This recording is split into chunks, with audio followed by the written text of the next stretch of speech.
We are continuing our series of presentations based on the articles that were published in our special section on innovations in trauma-informed healthcare that was published last March in the Permanente Journal. So today we have two fabulous presentations for you. The first presentation is toward integration of trauma resilience and equity theory and practice, a narrative review.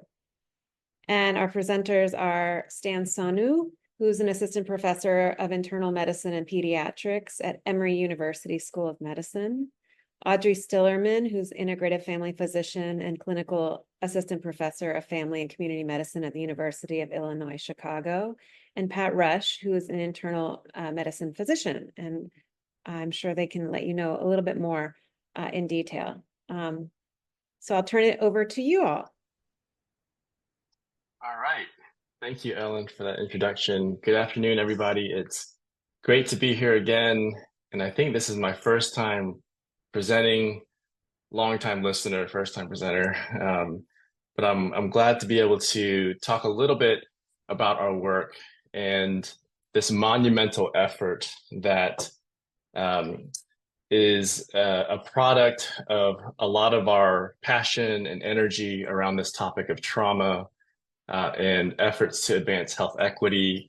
But we know that this is the first iteration. We know that this is the start of a conversation, not the end of it or a period.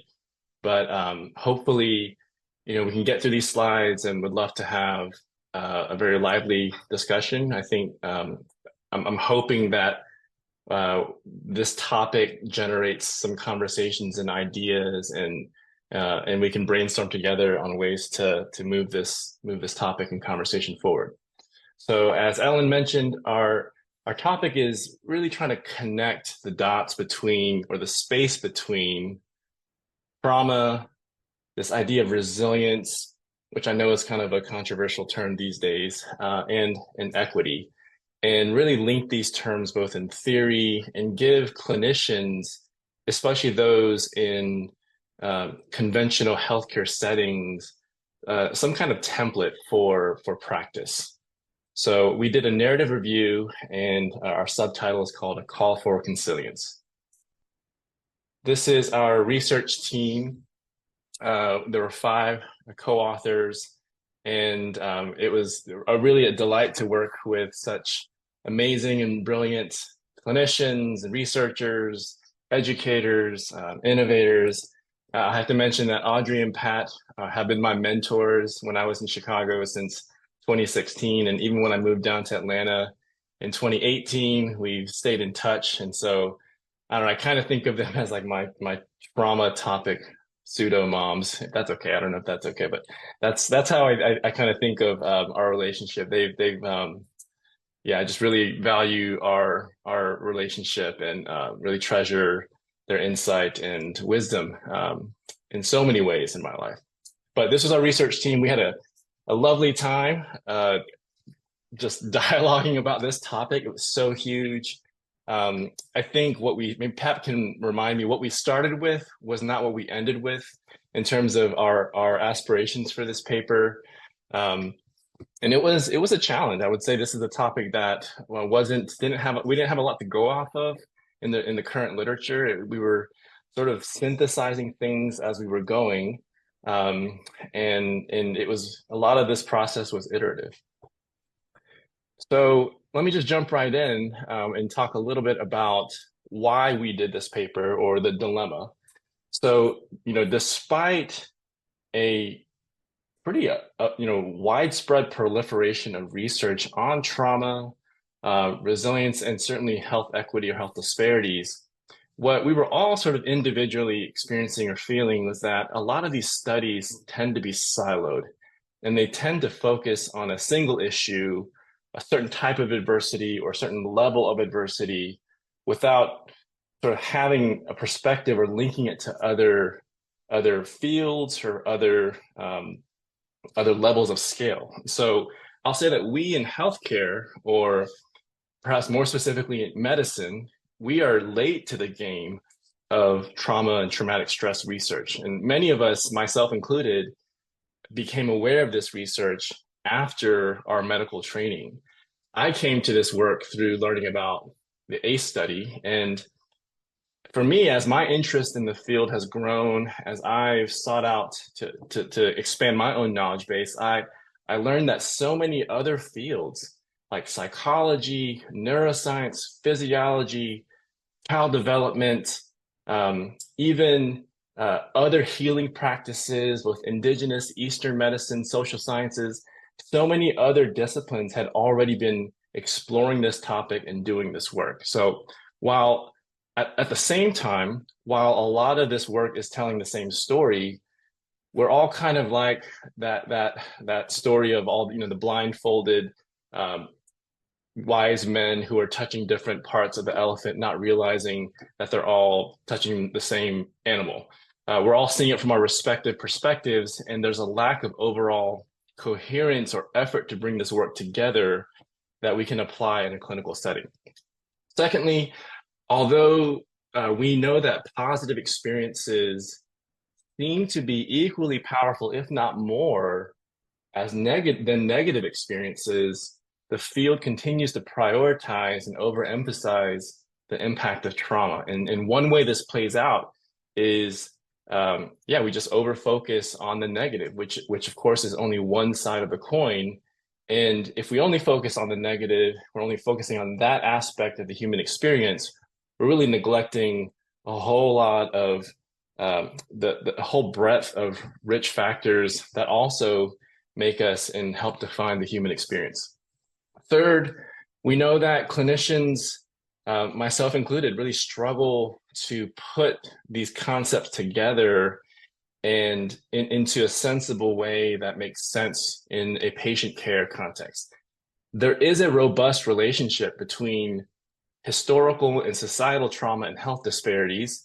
And what we've noticed is that in discussions of trauma, there seemed to be a kind of implicit neglect or decoupling of addressing trauma from the topic of health equity. And we know that addressing individual trauma, that's a high priority, yes.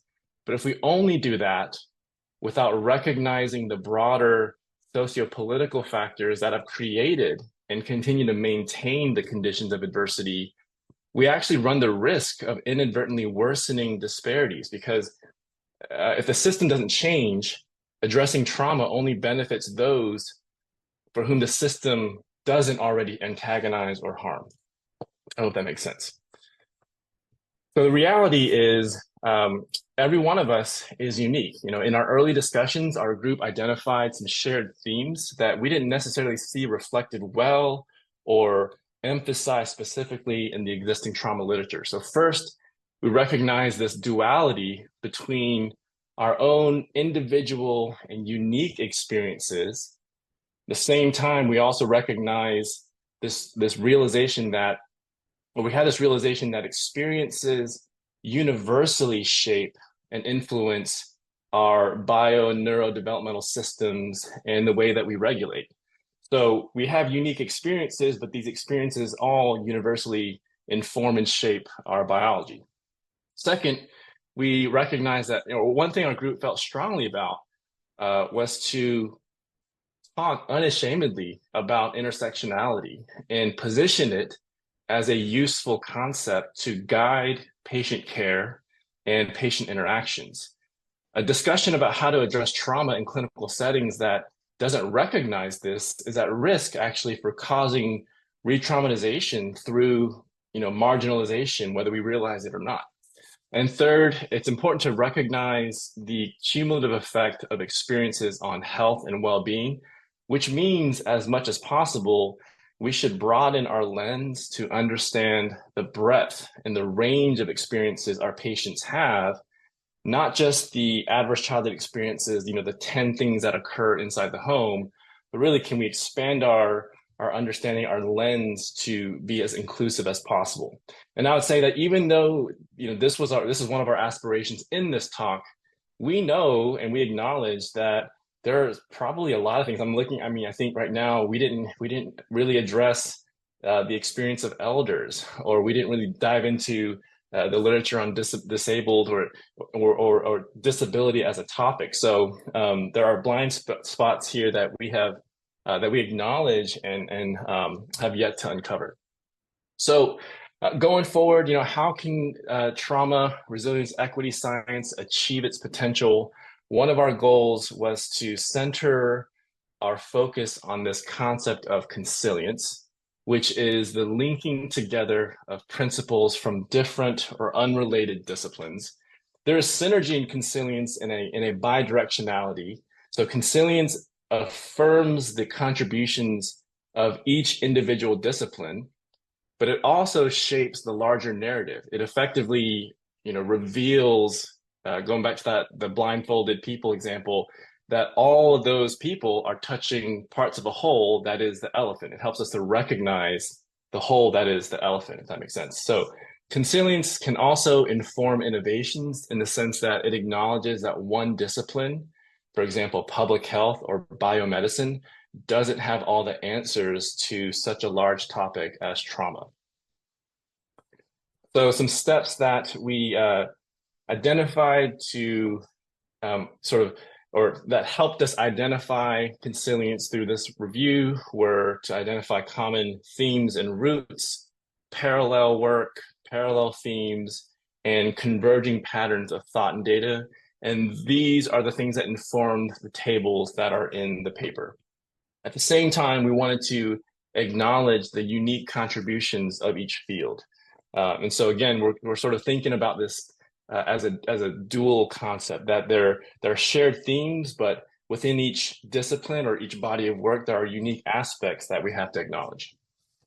So our overall aims, and this is what this is pretty much directly from the paper, was to trace the evolution of thinking about trauma, resilience, and equity from about 1970 to 2022, but we also did more of a broader but brief historical review. And the idea behind this was we wanted to understand the context out of which trauma research developed. Second, we wanted to highlight consilient findings that supported integration and identified gaps at the same time. Third, we tried our hand at proposing, I would say, the first iteration of a paradigm that might have clinical implications, but a unified paradigm. And then fourth, we wanted to highlight some promising frameworks that, again, can help us broaden our lens in a more inclusive way that can help us think through or to utilize this new paradigm of, again, trauma, resilience, and equity together. And I would say that the subtext of these goals were, one, we want to move our health systems to think beyond, problem lists and disease risk models or individual and separate organ systems. We want to move the way we think about the human experience away from this fragmented understanding, but towards a holistic sense. Secondly, we want to broaden our understanding of how experiences and context shape health over the life course and make that clinically relevant. And then third, we wanted to expand our perspective to consider non-traditional sources of clinical information and wisdom to inform patient care. Again, a good example of that is Eastern medicine or wisdom from indigenous cultures. We also included in this review a pretty expansive glossary and a case study that, again, in our effort to sort of anchor it in a practical sense for the clinician. And we were granted permission very kindly from the National Center for Child Traumatic Stress to use one of their figures in the historical review portion. So our process for this review included scanning and reading over 400 peer-reviewed articles and books across 5 main domains of trauma research. And those include adverse childhood experiences, everyday discrimination, sexual gender minority stress, acculturative stress, and positive childhood experiences. And what you'll note on this slide is that ACEs, though it has all the popularity these days, was kind of the last one on at least on this slide of this list to to be published. The other fields were published well before ACEs, for example, a culture of stress. And of course, positive childhood experiences has been more popularized recently. But that itself, if you think about Ann Maston's work in resilience, is not necessarily new as well. One of the things that we recognized in our review was this paradox that these fields have been siloed. At the same time, they are converging, not intentionally, but they're converging on many of the same findings and conclusions. One thing I wanted to highlight here, I know I wanted to leave us time for discussion. Maybe I'll skip this. I have a couple lessons that we learned on this, but for the sake of time, let me move on. Here is our review, one of our tables from the review, and what we found were across these domains with papers that sort of map to each topic here, there were several similarities. So most of these fields actually were not necessarily considering the developmental timing of experiences. However, most did include, with the exception of ACEs, community or structural level factors.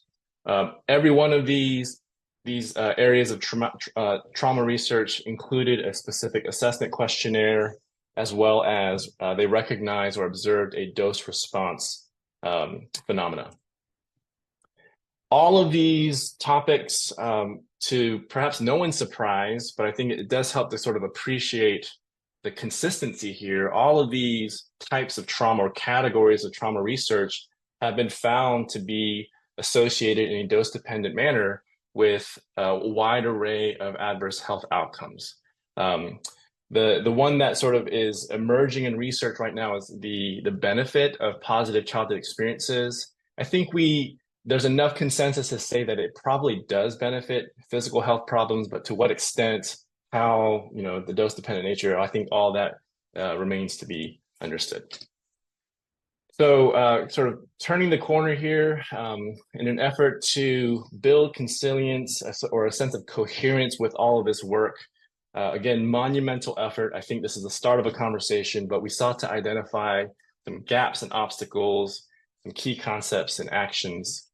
So quickly going through some of the challenges, we recognize that a lot of this work, especially in medicine, especially in clinical settings, is perceived as an add-on instead of being fundamental. And I think, I'm biased, and perhaps those here in this meeting are biased, but I think there is a strong case that this work, understanding trauma and resilience and the impact of equity, should be seen as foundational, should be medicine 101 instead of, added on to the third-year clerkship for one day on a pediatric rotation.